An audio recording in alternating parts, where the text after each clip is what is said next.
கோவிலுக்கு போறதுக்கு ஒவ்வொருத்தருக்கும் ஒவ்வொரு காரணம் இருக்கும். ஆனா இந்த ராஜா ஏன் கோவிலுக்கு போனாருன்றத இந்த கதையில நான் உங்களுக்கு சொல்றேன், வாங்க கேட்கலாம். ஒரு முறை திருக்கைலாயத்துல ஒரு நெய் தீபம் எரிஞ்சிட்டு இருந்தது. அந்த நெய் தீபம் எரியும் பொழுது அது அணையக்கூடிய நிலையில ரொம்பவே மெதுவா எரிஞ்சிட்டு இருந்தது. அந்த நேரம் பார்த்து அங்க ஒரு எலி வந்தது. அந்த நெய் வாசத்துக்கு அந்த நெய்யை எடுத்து சாப்பிடலாம் அப்படின்னு சொல்லி அந்த எலி அந்த திரியை எடுக்க போச்சு. அப்போ அது தூண்டப்பட்டதால அந்த தீபம் ரொம்ப பிரகாசமா எரிய ஆரம்பிச்சது.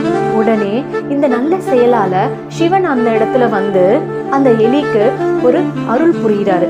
நீ அடுத்த பிறவியில மானிடனா பிறந்து ராஜபோக வாழ்க்கை வாழணும் அப்படின்னு சொல்லி ஆசீர்வாதம் பண்றாரு.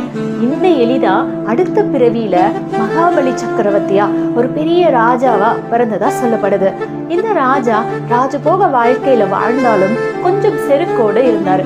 அவர் அகங்காரத்தோட ஒரு முறை கோயிலுக்குள்ள போனாரு. தன்னுடைய பட்ட ஆடை அப்படி தரையில பெருளும்படியா நடந்து வேகமா போனாராம். அந்த நேரம் அந்த பட்ட ஆடை தீயில பட்டு எரிஞ்சு அவருடைய உடல் தீக்காயத்தால் புண்ணாக்கப்பட்டது. இந்த தீக்காயத்திலிருந்து என்னை காப்பாற்றுங்கள் என்று இறைவனிடம் மகாபலி சக்கரவர்த்தி கேட்டார்.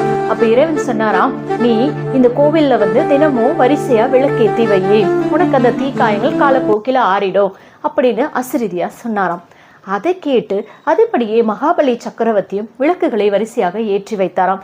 கொஞ்ச நாள்லயே அவருடைய தீக்காயங்கள்லாம் ஆறி அவர் ரொம்பவே குணமடைஞ்சிட்டாரு. இந்த நாளை தான் திருக்கார்த்திகை தினமா நம்ம கொண்டாடுறோம் அப்படின்னு புராணங்கள் சொல். இன்னும் பல புராண கதைகள் இருக்கு. அதையும் நீங்க தெரிஞ்சுக்கணும்னு நினைச்சீங்கன்னா கமெண்ட்ல எஸ்ன்னு கொடுக்க மறந்துடாதீங்க.